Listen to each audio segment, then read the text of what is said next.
Bom dia a todos! Graça e paz do Senhor Jesus seja com todos nós.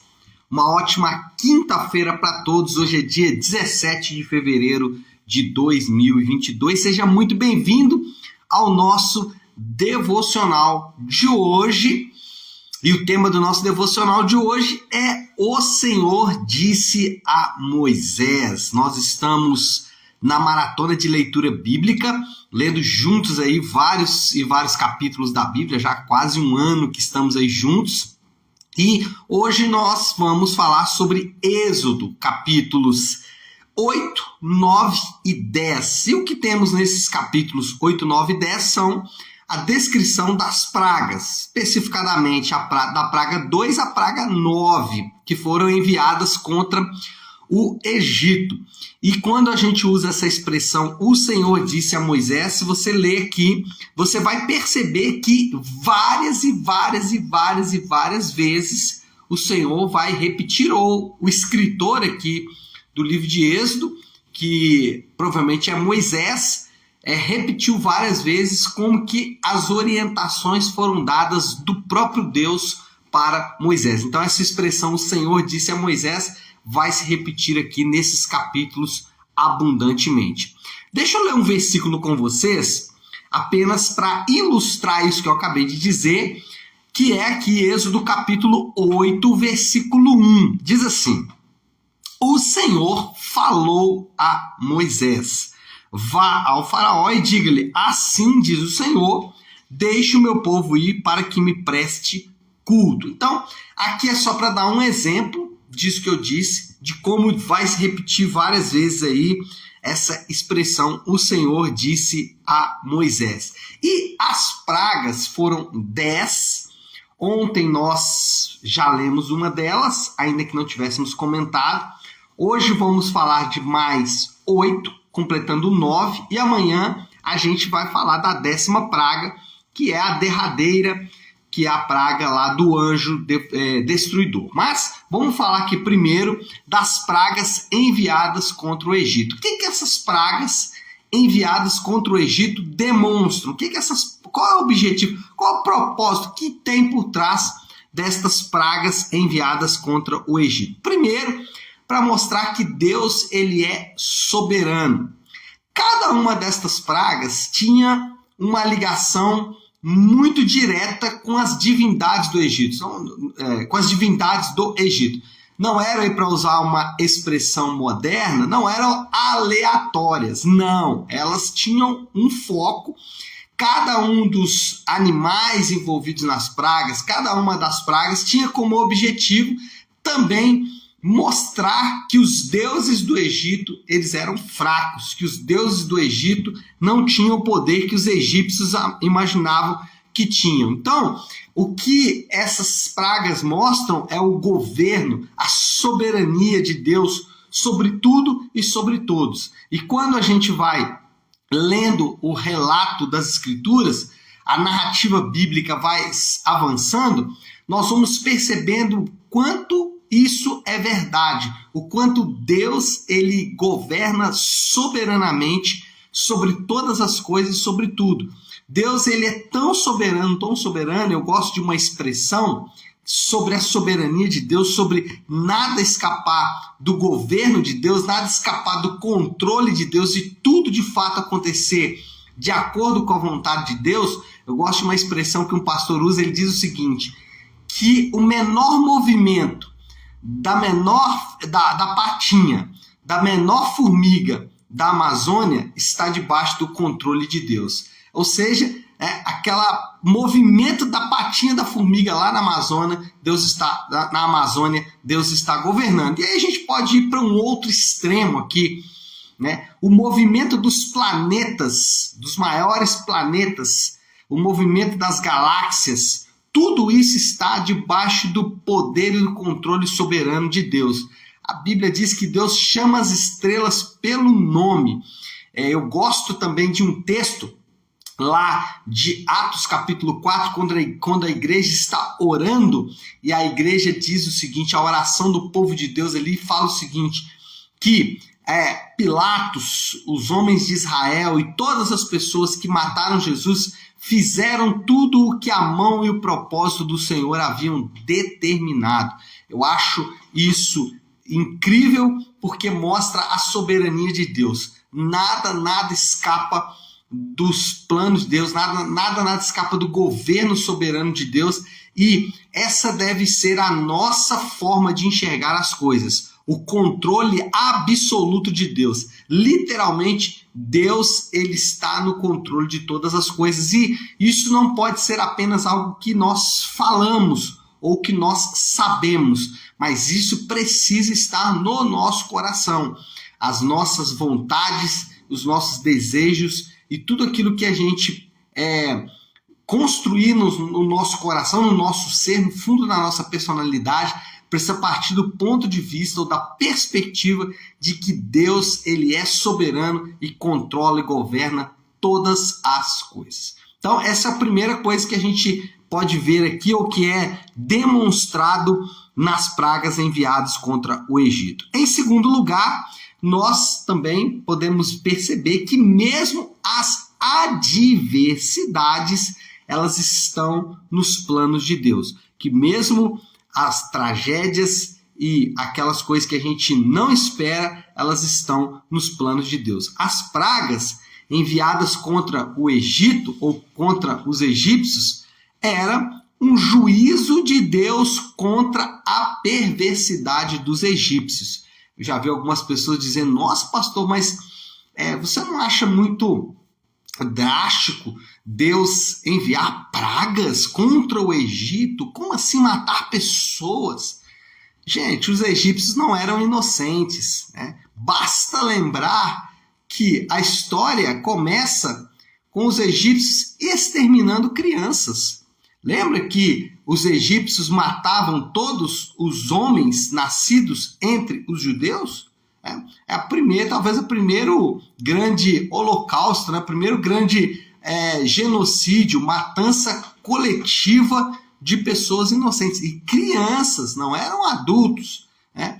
Uma prática que depois foi repetida por Herodes lá no Novo Testamento, mas o que eu quero mostrar aqui não é nem isso, é para mostrar exatamente que Deus ele estava julgando e punindo o povo do Egito por causa dos seus pecados.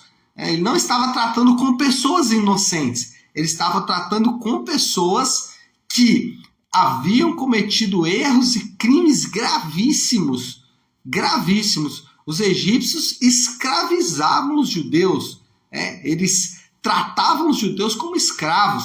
Então, nós não estamos falando de um povo inocente, mas sim de um povo que tinha os seus pecados, e Deus estava usando as pragas como forma de juízo contra aquela nação. E aí, quando a gente avança para o Novo Testamento, a morte de Jesus na cruz, ela ou salva indivíduos ou condena indivíduos.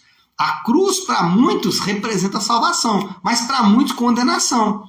Nós só temos dois personagens na crucificação.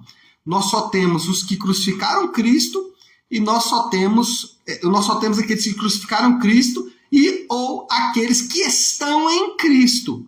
Por isso que essa expressão neotestamentária é linda. Estamos em Cristo. Ou você está em Cristo e aí a cruz te salva, ou você não está em Cristo e aí a cruz te condena. Então, a questão aí não é simplesmente de uma mudança de religião, não. Não é simplesmente você dizer que é católico ou protestante, ou ir para a igreja X ou Y ou Z, não. Não, a questão é muito mais ampla. Na cruz, ou se tem condenação ou se tem salvação. Então, aquela adversidade, ela estava nos planos de Deus. A crucificação estava nos planos de Deus. E aí, eu me lembro de uma experiência minha, né? A minha querida esposa, que deve estar aí comigo no devocional, ela há de se lembrar do que eu vou contar aqui. Todos vocês, ou a maioria de vocês, sabem que eu tenho um filho de 19 anos. Esse filho, ele é fruto de um milagre, porque a minha esposa ela é estéril. E ela é estéril por quê? Ela nasceu estéril? Não, ela é estéril porque por 2 vezes ela teve gravidez nas trompas. Então ela teve gravidez nas trompas, perdeu as trompas e veio Davi. Então, entre uma gravidez e outra veio Davi, que é um grande milagre. Agora, qual é a pergunta que eu faço aqui? Poxa vida, se o Davi viria fruto de um milagre, por que ele não veio logo na primeira gravidez? Por que teve que ter uma gravidez nas trompas, uma cirurgia difícil, complicada para minha esposa, quase morreu. Depois veio o Davi, um milagre, aí tudo certo, tudo bom. E depois do Davi, outra gravidez, de novo nas trompas, de novo difícil e tal. Por que isso aconteceu? Não sei. Eu só posso afirmar que tanto os dois problemas, né? As gravidez nas trompas, os 2 episódios de gravidez nas trompas e o milagre que é o nascimento de Davi, tudo isso estava nos planos de Deus, inclusive os problemas que decorreram disso. Então, lá no Egito aconteceu a mesma coisa. As adversidades, elas estavam no plano de Deus, elas estavam contadas como parte do plano de Deus. E em terceiro lugar, então vimos aqui já que primeiro Deus é soberano, segundo, as adversidades, elas estão também no plano de Deus, e 3, podemos interceder e contar com a intervenção de Deus. Ainda que Deus é soberano, ainda que as adversidades elas estejam nos planos de Deus, nós podemos interceder, nós podemos orar. Moisés, ele não deixou de interceder pelo povo.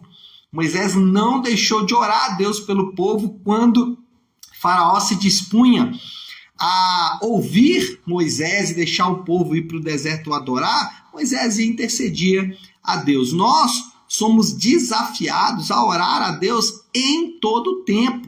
Nós somos desafiados na Bíblia, no Novo Testamento, nós somos desafiados na história da igreja a orar em todo o tempo, a interceder em todo o tempo, mesmo sabendo que Deus é soberano, mesmo sabendo que as adversidades estão debaixo do plano de Deus. Você pode dizer, bom, se Deus é soberano, se as adversidades estão dentro do plano de Deus, então para que orar? Você pode pensar assim, eu não vou alterar nada, não. Nós somos desafiados sim a orar, até para que o nosso coração seja transformado diante de toda essa situação.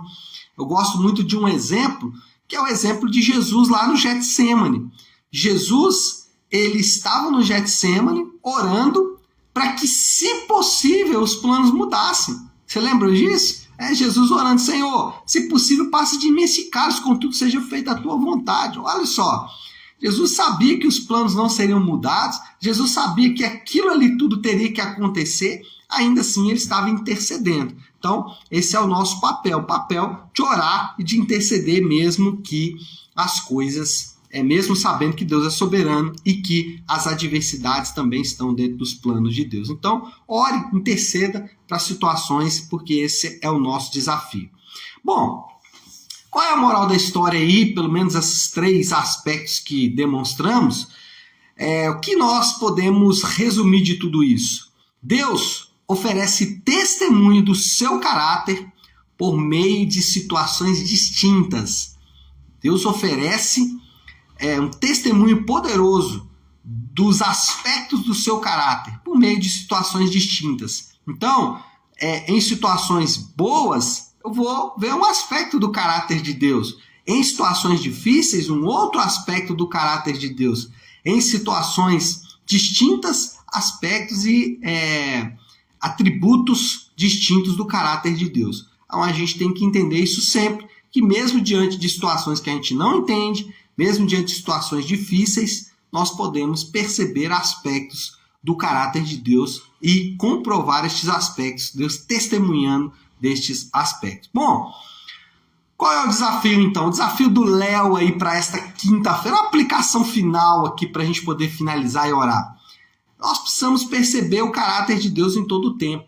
Eu acho que esse é um desafio importante. Você perceber o caráter de Deus quando tudo estiver bom, quando as coisas estiverem andando maravilhosamente bem. E isso vai acontecer na sua vida, viu? Quero te animar aqui, te dar esperança. Às vezes você está enfrentando um momento de dor e luta e você fala, nossa, minha vida vai acabar. Vai não, calma, isso vai passar. Daqui a pouco você vai estar rindo desta situação. Mas ainda que nesse momento difícil você possa enxergar o caráter de Deus, porque nos momentos bons também você vai precisar enxergar o caráter de Deus. Inclusive nos momentos bons, às vezes, nós temos uma tendência tão grande a nos voltarmos para nós mesmos e acharmos que o mérito é nosso, e isso é muito grave, né? Então, mesmo nos momentos bons aí, perceba o caráter de Deus, o caráter amoroso, santo e justo de Deus, porque Deus, ele se revela de maneira distinta, em situações distintas, mas o nosso desafio é perceber o caráter de Deus em todo o tempo. Tá certo, meu povo? Vamos orar? Vamos colocar tudo isso aí diante de Deus. Se você puder, então, pare em um instante aquilo que você está fazendo e vamos juntos buscar a Deus em oração. Nosso Deus, Pai de graça, Deus de amor e toda misericórdia, Deus bom, em todo tempo o Senhor é bom. O Senhor é bom quando tudo está indo bem, o Senhor é bom quando as coisas não estão tão bem assim. O Senhor é bom, Pai, na bonança, mas o Senhor é bom também na adversidade. O Senhor é bom em todo tempo. O Senhor é bom quando está salvando, mas também o Senhor é bom quando está condenando indivíduos, porque, Senhor Deus, assim a Tua palavra nos ensina e não temos outra alternativa a não ser nos curvar em adoração, reconhecendo que o Senhor é bom, em todo tempo o Senhor é bom. Obrigado pela Tua palavra, que nos ajuda, que nos alimenta, que nos direciona. Nós oramos, te agradecemos por isso e o fazemos em nome do Teu Santo Filho Jesus. Amém. Amém, meu povo? Bom, então é isso. Nós vamos ficando por aqui. Que Deus te abençoe. Uma ótima, uma excelente quinta-feira para todos. Fiquem com Deus.